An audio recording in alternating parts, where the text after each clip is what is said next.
So in today's lesson, we're going to learn how to use casual Japanese, or the plain form, also called the ta form. And this is going to be extremely useful both in order to learn how to speak casually, that is with people you know or familiar with, so that you're not being overly polite all the time.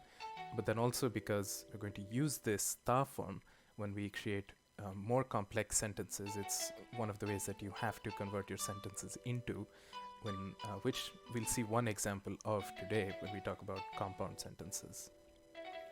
So what we have here are how to conjugate a verb in the casual form. So the verb endings, you'll remember we had verb stems, right? So you would, for example, have a verb like taberu. It has a verb stem, which is tabe, and then you added the verb ending at the end. Or you had wakaru, the verb stem was wakari, and then you added the verb ending. So masen or deshita or whatever it was, based on the tense and the positivity or negativity that you wanted to imply. So it's the same thing here. You're going to convert your verb stem, and then you add whatever verb ending you need as necessary. So the good news is that in the present, future, positive tense, so present and future have the same tense, there is no ending. So you just say the verb as is. So taberu is to eat, but it also means eating in casual. Really simple. Apart from that, if you wanted to do a negative form, then you would convert it to its a form. So we talked about converting to its e form when we were doing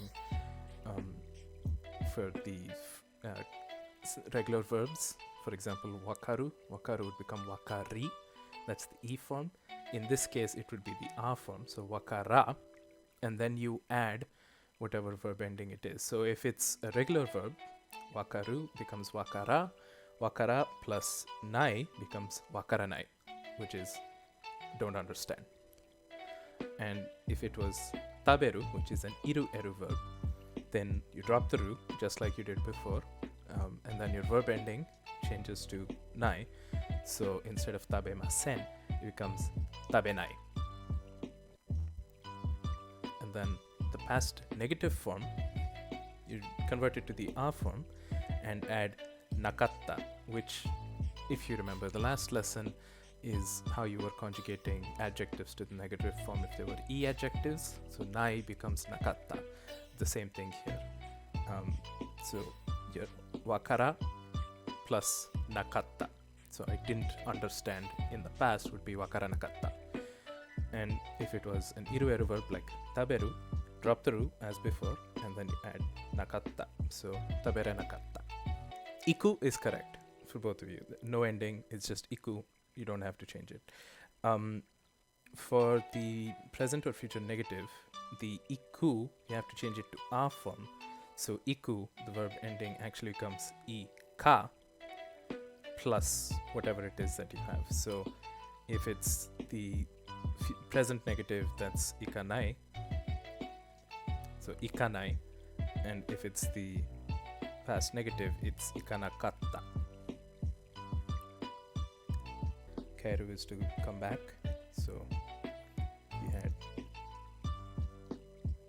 kairu, then we drop the ru, and then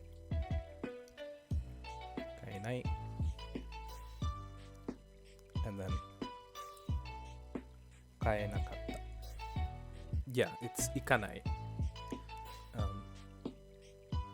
Because you have to convert it to a form. A form is just it's George Trombley's way, and I'm just copying him, way of saying that you change the last syllable from a sound ending in u, which is the dictionary form, to a sound ending in a.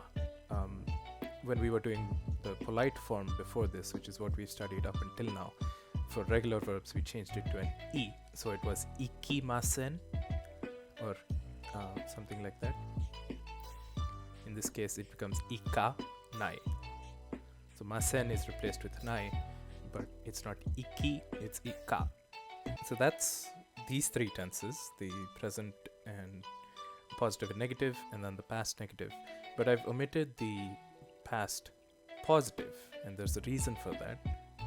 It's because the past positive verb ending depends on the preceding kana. So, how do I say this?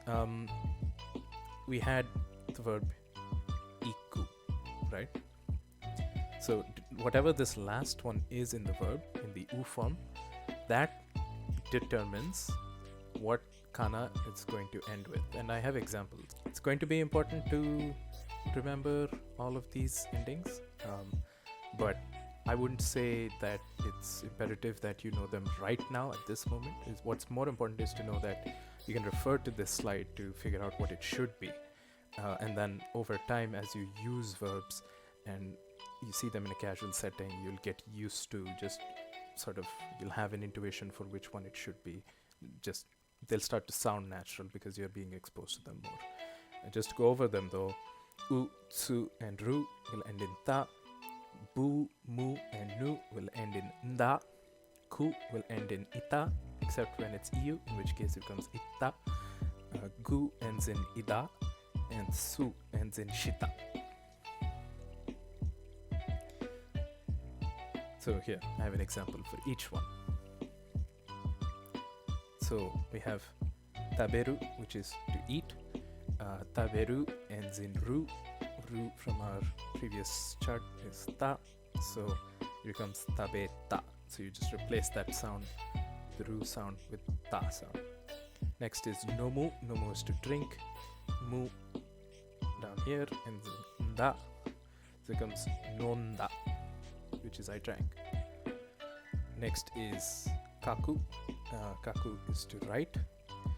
So kaku, replace the ku with ita, so it becomes kaita. And we have oyogu. Oyogu is to swim.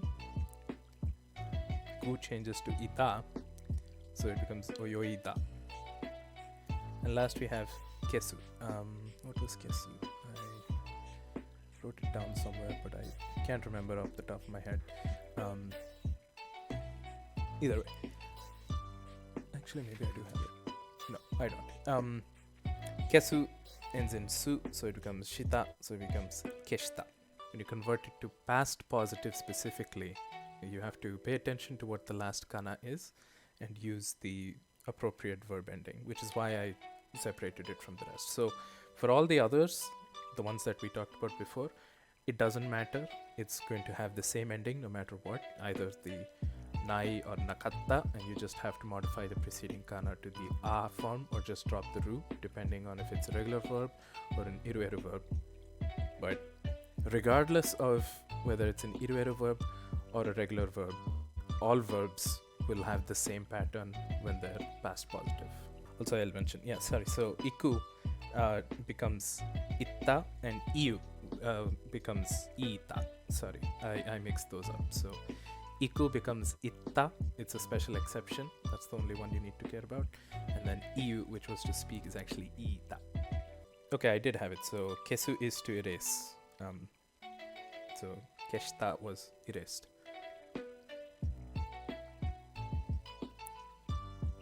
Yeah, it's easier to see the verb endings when you have the kanji, because it's just whatever that last verb ending is the thing that's changing, and the kanji part stays the same.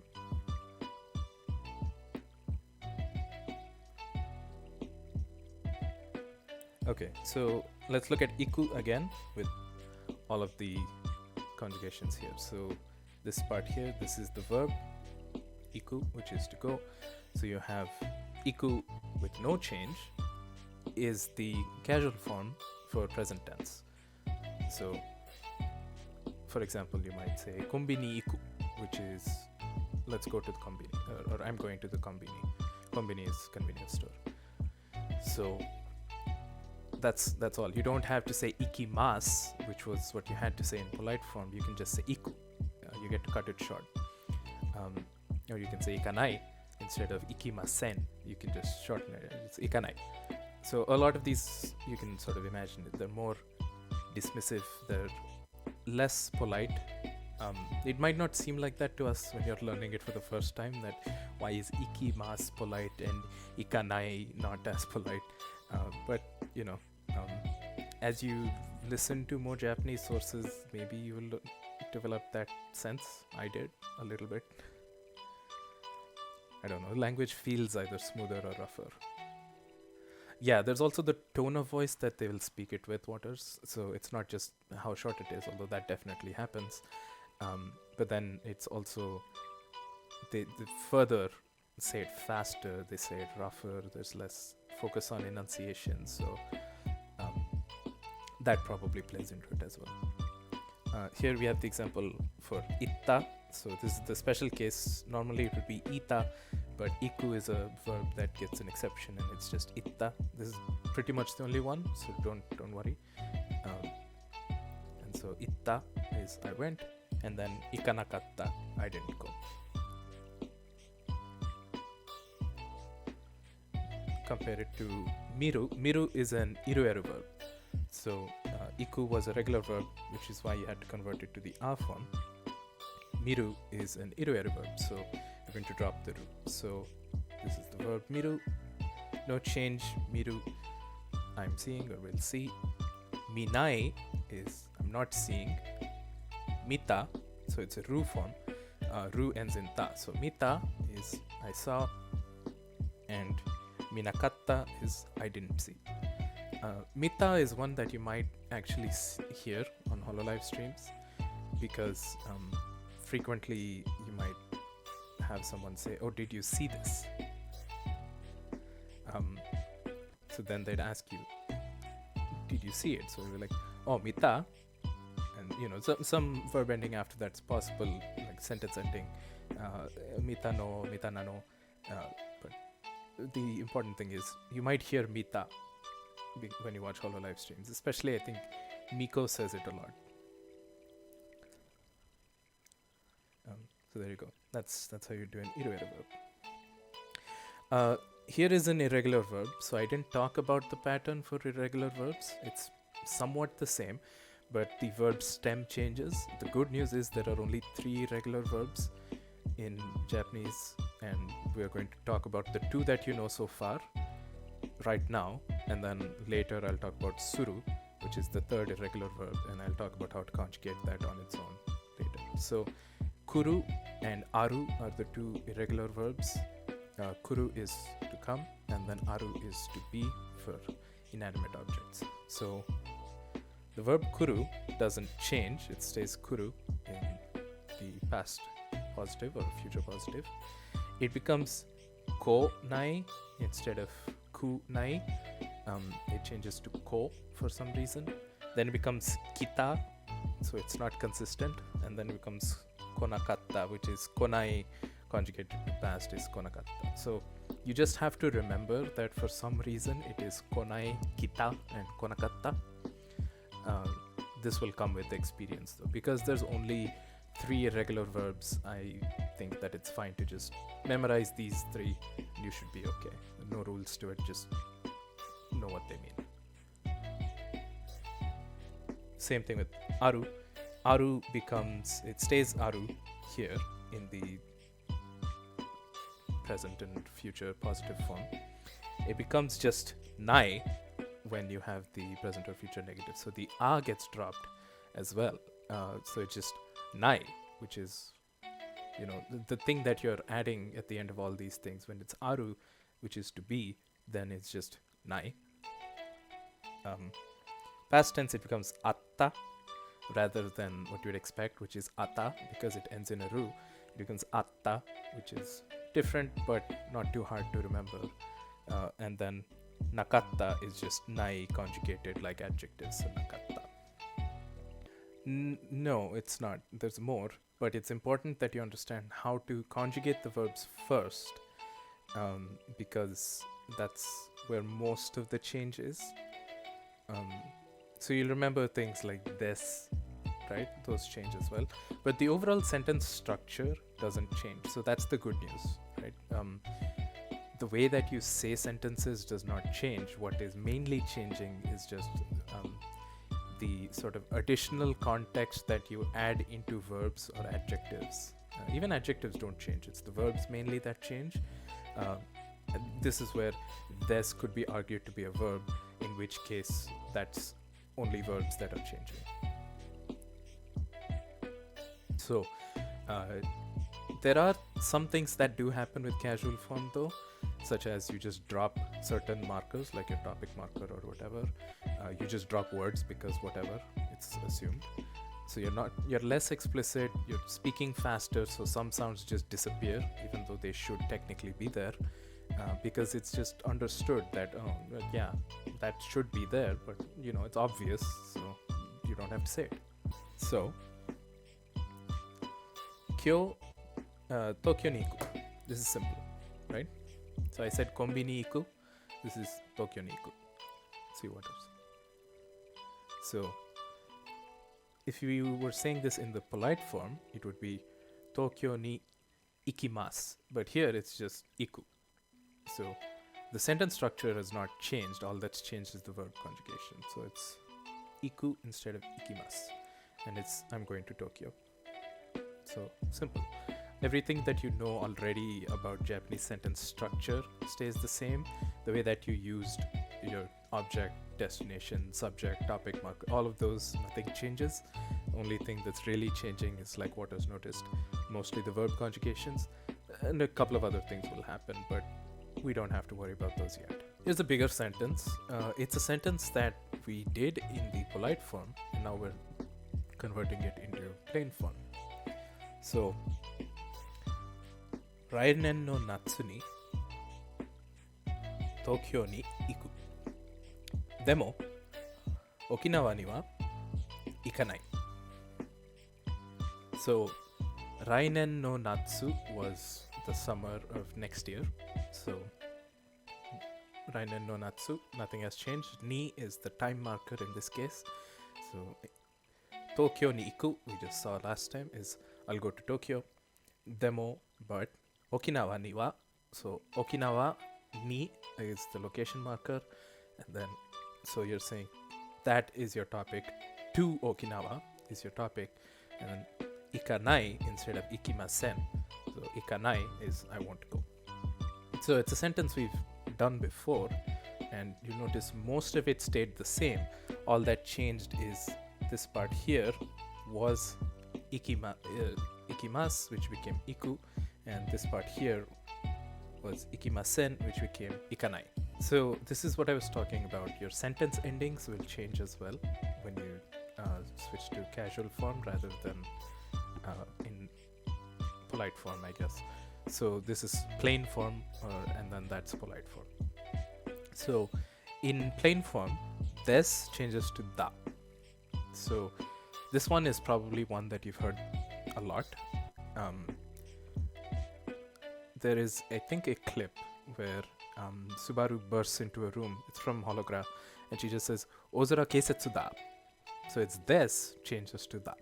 That's the only change. And then Nene says, Joshimo nene da. So it's this. It's exactly the same. It's just da in plain form. And the same way, deshita changes to datta. So past form, da changes to datta, the way that this changes to deshita. Yeah, that's a really good example as well. Kono dioda is, we studied what kono is. Kono was from the koso ado pattern for this. So kono is this, dio is the name, and then da instead of this. So it's saying this is dio. Next we have ka. So ka was our question marker. We put it at the end of a sentence to indicate that we're asking a question. In casual form, you can use no with the inflection. So that would take the place of ka to ask a question. But this no can often be dropped and just implied with your inflection itself. The same way that in English you can sometimes drop your question word, so you don't have to ask what when you're asking a question. You can drop it sometimes and just ask a question without the question word. It's sort of the same thing. You can drop your question marker and still be understood, but you might hear it. So ka changes to no. Desu ka will change to nano. So these are things again that now that I've pointed them out, hopefully you'll start noticing them as you see Hollow live streams or something like that, where you're listening to people speaking in plain form. So for example, instead of asking Kyo wa atsui desu ka, which is today hot, you might instead get Kyo atsui nano, which is the wa was dropped because you don't need them really in casual form. It's just understood that it should be there. Atsui is hot, Kyo is today, so and then desu ka changes to nano, so it's just Kyo atsui nano. But you could just have Kyo atsui and it still means the same thing. And then finally we have deshita ka is just datta plus no at the end, so it becomes datta no. Kyo wa getsuyobi da. So here is da instead of des. So we already know Kyo and getsuyobi. So Kyo was today and getsuyobi was Monday. Instead of des, we just changed it to da. So Kyo wa getsuyobi da. But again, as I mentioned, in casual form, these can be dropped. So Kyo getsuyobi da is also something you might hear. And in fact, you might not even hear the yobi part. Apparently, when listing days of the week, they might just use the first kanji. So the name of the planet, essentially, if you cast your mind back to when we talked about them, to just say, Kyogetsu. Kino wa tanjoubi datta no. Kino is yesterday, tanjoubi is birthday. These are again words that we've seen before. Instead of deshita ka, we now have datta no, which is the same thing, and it's was question mark. So was yesterday your birthday? Kino wa tanjoubi datta no. So here we're using just the no to replace ka, and so it's like kareshi to ikanai no. So is just, it's like, exclamation mark is like huh, and then kareshi. So we talked about kare being boyfriend. Here kareshi is explicitly boyfriend rather than he. So kareshi to was the with particle in this case. Kareshi to ikanai is not going, as we saw, or conjugate iku, and then no at the end instead of ka. Here's one where you can use the sentence ending that we studied, ne, which is looking for affirmation, sort of like asking right or isn't it, and here I've dropped wa, so it's instead of kyo wa atsui, I just have kyo atsui da ne, which is today's hot, isn't it? But then to really emphasize how this is plain form, I changed isn't it to in it, which is how the British people would shorten it. So kyo atsui da ne. Today's hot, isn't it? Okay, so compound sentences. What I mean by this is when you have two sentences and you want to combine them, and in this case, it's because one sentence is the reason that something else happened. So this is specifically to say something like, because ABC, XYZ. So when you want to say something like that, there's a way to say it, and that requires the use of the plain form or the casual form that we studied just now. So the way you use it is you have your reason, which you have to convert into plain form. It doesn't matter what level of politeness that you're trying to turn the final sentence into. The beginning part of it has to be in plain form, which is why it's very important to understand plain form. So you have your plain form reason, which is something happened because this, or because this, so I will do this. Things like that. Whatever that because, the reason for whatever is going to happen, that turns into plain form. Then you say kara. Kara is like so, or therefore, and then you have the result. And the result is where you get to choose the level of politeness. So you could stick with plain form and then it's a casual sentence. You could convert it to polite form and then it's a polite sentence. So this is where you get to choose the politeness level. You don't get to choose it here. here it has to be in plain form. Otherwise, people won't understand you. So now I'm pointing out specifically that if the reason ends in a verb or an e adjective, then it's going to be kara down here. If it ends in a noun or a na adjective, then it changes. It just becomes da kara. I have a slide for that later. So we'll go through an example of exactly how this works, and then hopefully that will be clear. So let's take this English sentence. I'm going home because I have homework. Right? So this part, I have homework, is the reason, and this part, I'm going home, is the result. So you translate these.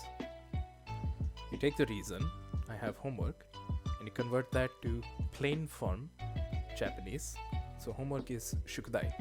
So shukudai ga aru. I have homework. So this is your reason packaged into plain form. You have a result. Your result is I'm going home. Home is ie. Going home is kaeru. So we can choose to convert this to a polite sentence. Then it's kaerimasu. So I'm going home. Ie ni kaerimasu. Okay. So you have this sentence fragment, shukudai ga aru, and you have ie ni kaerimasu. And then you combine them as we talked before. So it's shukudai ga aru kara ie ni kaerimasu. And because it's ending in mas, you know that it's a polite form sentence and it's not a plain form sentence. If this was a plain form sentence, then you'd have to drop the ru, and then it's just kaeru. So, shukudai ga aru kara ie ni kaerimasu. So, I'll also mention, you might remember kara when we were talking about kara and made.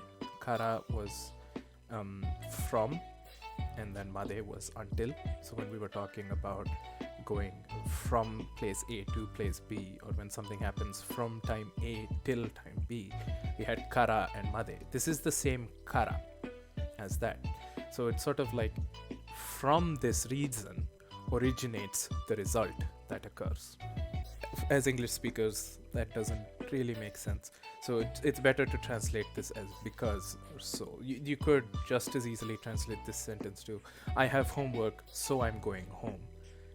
Or you could say I'm going home because I have homework. Either way it works. If you want to be closer to the Japanese sentence structure, then the reason, whatever is happening, why something's happening comes first, and then what is happening as a result comes second. So that structure is constant in Japanese. In English, we get to choose. Sometimes it's more natural to say what's happening first and then why it's happening later in English. But in Japanese, always why it's happening comes first. Atarashii kuruma o kau kara furui kuruma o urimashita. So, atarashii was new, e adjective. Kuruma, car.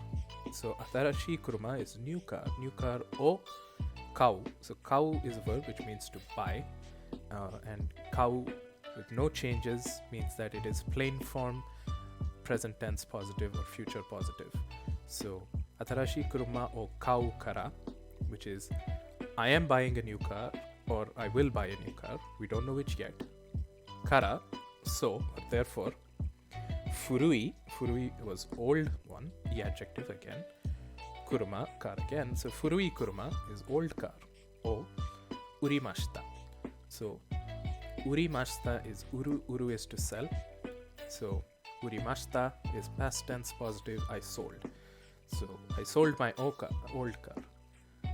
So it's I'm buying a new car, so I sold my old car. Or I will buy a new car, so I sold my old car. Or in English, you could also just say, because I'll buy a new car, I sold my old one. Atarashi kuruma o kau kara furui kuruma o urimashita. We'll talk about what I said. So that's if it ends in a verb or an e adjective, then you just take it as is, add kara, and you're done. If it ends in a noun or a na adjective, then you have to have the equivalent of this in casual form. That becomes da. So it is da kara. So if you remember how we used to talk about na adjectives when we were negating them, it was, or you would say, your na adjective this, right? So you couldn't just say suki, you'd say suki des, right? And suki deshita, and then you'd convert that. So it's the same thing. Or if you had a noun, inu, right? Just saying inu on its own is just dog. Inu des or inu da is like there is a dog. So you kind of need that da in this case, but the verbs are able to stand on their own, and the e adjectives are able to stand on their own. It's nouns and na adjectives that require this existence marker da in order to stand in a sentence. So what you do is the same thing. You have your reason in plain form. Make sure that this da actually comes here technically, because it's the plain form, and you have to end it with da. Then you have kara as before and the result as before. So look at an example. I like Mami-chan because she is pretty. This is a sentence I've taken straight from George Strong. So the reason is she is pretty. She is Mami-chan. So Mami-chan is pretty, and the result is I like Mami-chan. Let's convert these. Mami-chan is pretty is Mami-chan wa kirei da. Right? So it's not just kirei, so you could say, if it was an e adjective, you could have something like, for example, akai or something. You could just have a sentence that ended that way. But this da is required because it's a na adjective in this case, even though it ends in an e. Kirei is a na adjective, and it means to be pretty or clean. So Mami-chan wa kirei da. And then we had I like Mami-chan, so you say Mami-chan ga suki desu, but you already said Mami-chan in the first part, so you can drop it again and it's just suki desu. I like her. So Mami-chan wa kirei da kara suki desu, right? But when you're reading it, you're not going to say da kara, you say it together. So it would be Mami-chan wa kirei da kara suki desu. And so if you've heard this dakara before, that's what's actually happening. It's not a word in and of itself. It's something da, kara, something else. What might happen is you might get a pause here before the next sentence starts. Or you might have a thought that ends, and then they might say dakara, which is because that thought is, or whatever that is, because of that, whatever it is after that. So if you've heard dakara before, that's dakara boku wa ongaku o yameta. So dakara, as I just talked about, is so, right? So it's da kara, so something was there, kara.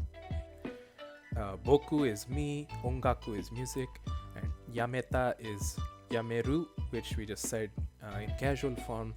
If it ends in ru, it's going to end with ta. So that's why I'm stopping music. And so there is some expectation that dakara implies that there is some thought before that was expressed, and then it ends with therefore I'm stopping music. Yeah, technically da and kara are separate things, but when you say them, you're not going to treat da kara as two separate things. You would treat it as one thing, and so it becomes dakara. So and that's just a result of, in the future, not today, we'll talk about other ways to end sentences. So I just mentioned e adjectives don't need the da, but you can do something like in da kara, or something like that. So you can convert it to dakara form if you wanted to by doing some modifications, and that's why it would sound like dakara. So if you hear dakara in an anime or a stream, it's because of that, or therefore, or so, something like that. That's the meaning, and that means that whatever happened, whatever sentence they said before this, or whatever sentence fragment they said before this, is the reason, and then therefore whatever they say next is what's happening as a result. Here's a sentence that makes sense in Japanese but is a bit weird in English. Konbini wa benri dakara yoku ikimasu. Konbini is convenience store. Benri is an adjective that means convenient. So, konbini wa benri dakara, because the convenience store is convenient. Yoku, we studied last lesson, is often. Yoku ikimasu, I go there often. So, it's a sentence that makes sense in Japanese to say, because the convenience store is convenient, I go there often. But it's not a sentence you'd say in English. It's weird, that isn't it? You wouldn't. It sounds tautological to say the convenience store is convenient. That's, the name implies it. So you might phrase it differently. But in Japanese, it's perfectly valid and normal sentence to say. Here again, it's an example of benri was a na adjective, so benri da kara. But you'd say it as one thing. So konbini wa benri da kara yoku ikimasu. How is it an adjective? It just is, right? So it ends in an e sound, but it's, if you look at the kanji, there's no e apart from it. That's usually how I identify if it's an e adjective, is if there's an e afterwards. There is a distinction.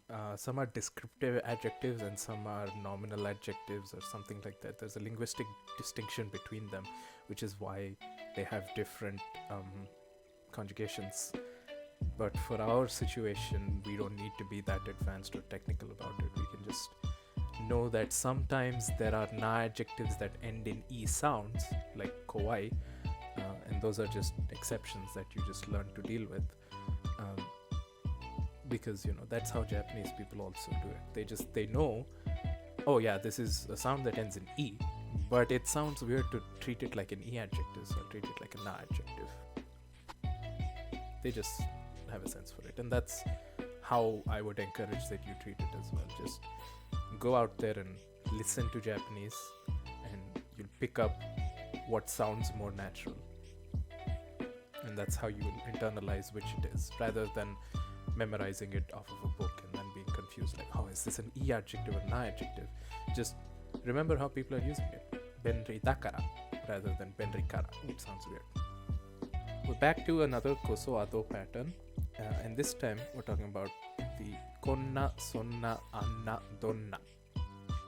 So specifically we want to focus on donna for today's lesson. We won't use the other three in a sentence today. Donna is a question, which means what kind of. So it's not just what, it's what kind of or what type of, right? So it's a very specific question. So if somebody says, oh, I'm buying a new car, you might ask, oh, what kind of car, right? That's when you would ask donna. So it's like a clarifying question. And here's how you would use it. So here's the sentence. Donna tabemono ga suki desu ka? And then your response is Nihon shoku ga suki desu. So donna is what type of. Tabemono. So tabe is like taberu, which is to eat, and mono means things generally when you attach it to something. So tabemono is literally eat things, and so it becomes food, right? Food items. So donna tabemono ga suki desu ka? What do you like? Which food items do you like? And then Nihon shoku. So Nihon, Japan, shoku. If you look at the kanji, you see that this tabemono and shoku are using the same kanji, which is something you eat. So shoku is cuisine or food, cooking. something like that. Ga suki desu. So, what kind of food do you like? I like Japanese cuisine. And we could easily convert this to plain form if we wanted. So, it would be donna tabemono ga suki nano instead of desu ka nano. That's the only change. And then in the next sentence, Nihon shoku ga suki da instead of suki desu. Or you could just say suki. You don't even need the da because casual form.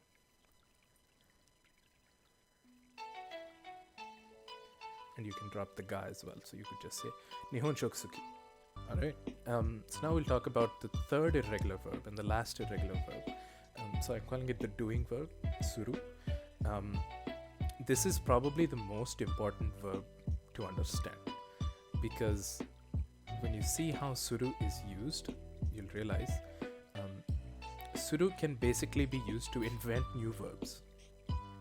So here's an example, right? So we have suru, which is to do.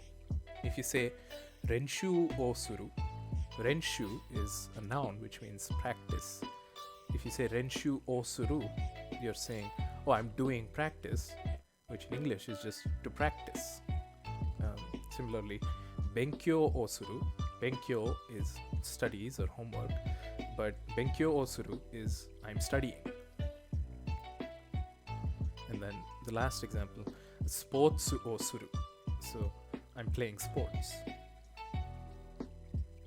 Right? So by using suru, you can convert a lot of things into a verb. There's no real equivalent of this in English, but I've seen these in Indian languages a lot. At least in 3 different Indian languages, I've seen this concept. So it's popular in other languages as well. It's not unique to Japanese, and it's a way to say, like, create a verb out of something new. So, for example, if a hololive person is talking about doing an ego search, they'll say ego search suru, or some conjugation of suru from that point, depending on how they need to use it. So they don't have to. Yes, the O can be dropped. In fact, not just for casual sentences. The O is dropped a lot. So that's in fact exactly... okay, I guess I didn't have that right here. But so I have a couple of more examples. So in this case, the O is dropped because it has to be. So you can drop the O.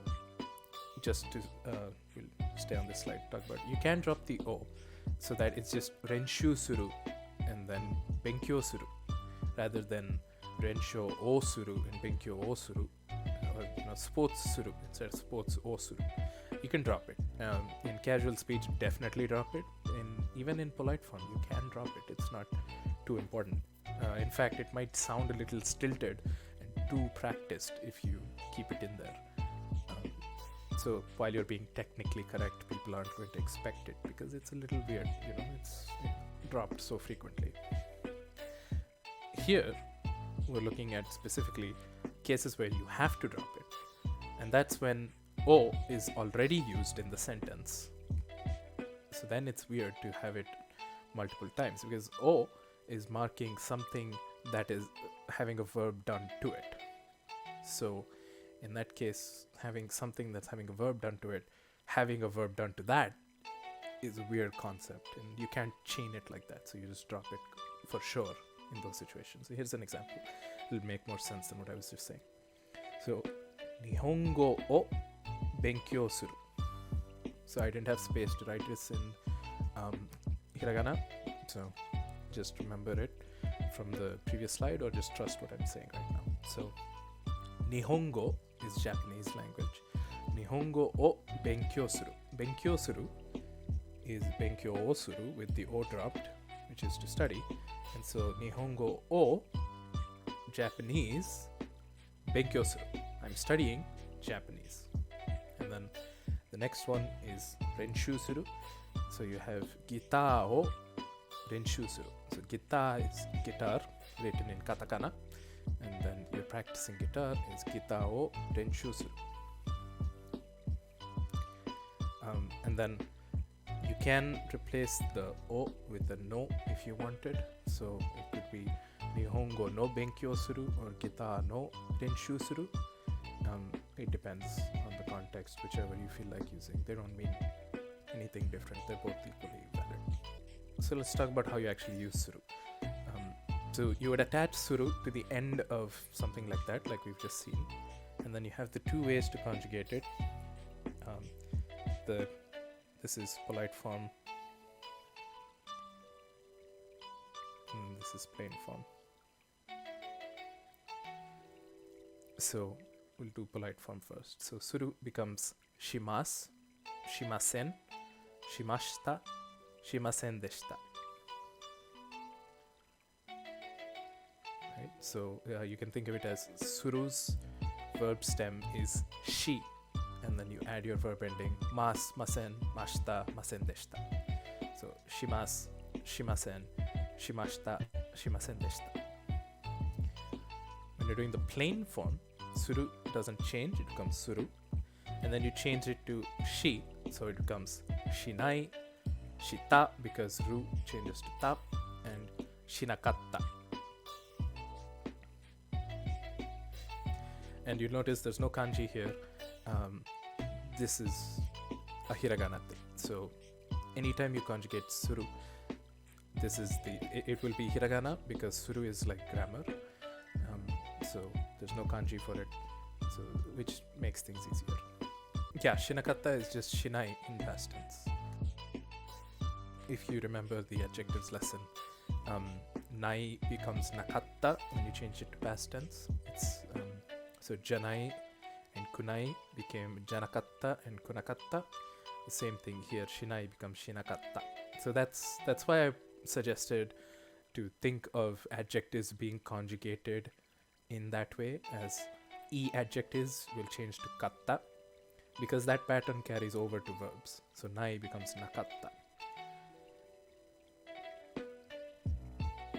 So you could just remember that nai becomes nakatta and janai becomes janakatta and kunai becomes kunakatta, but it's easier to see the pattern, which is that whatever is coming before the nai, the e changes to katta. And so that's the same thing happening with the e adjectives, where e becomes katta in the past positive sense. So that's why it's easier for me to remember it that way. So let's use donna as we did before. And so donna sports o shimasu ka? So donna, what type of?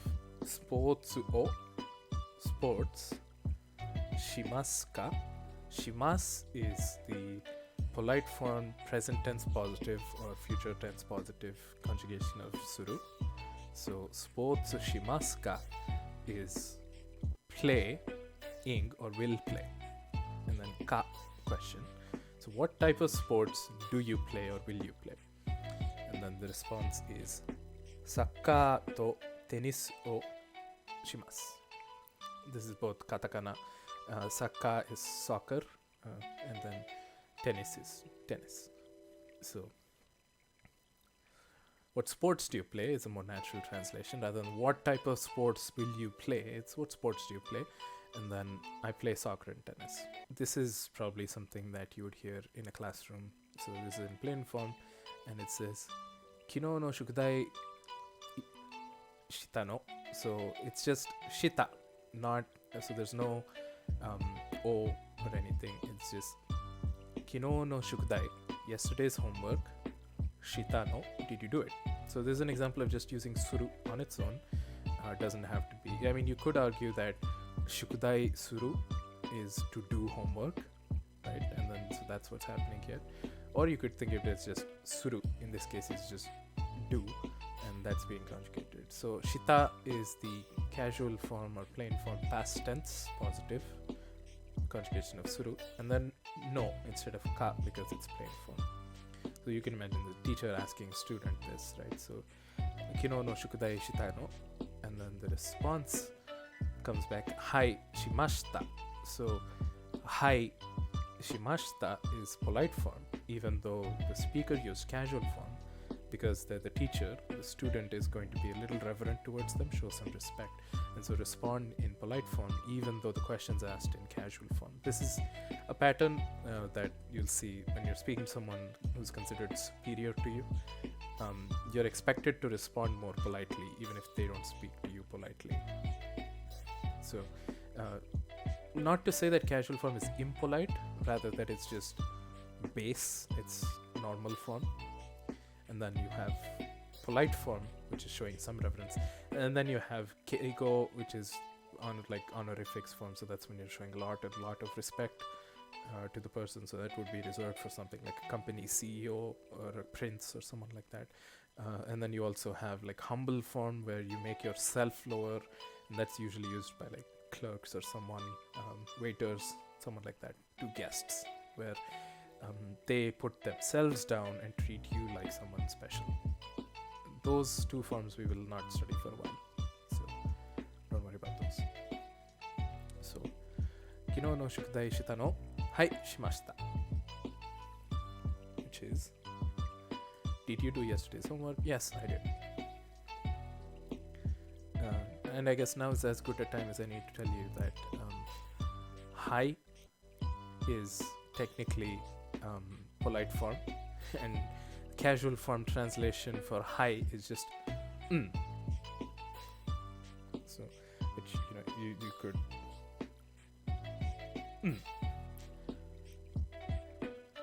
so you might hear that is somebody talking on the phone and they're listening to you, and instead of saying yes, they're just So now I have a really long pair of sentences just to demonstrate to you how far your Japanese has come.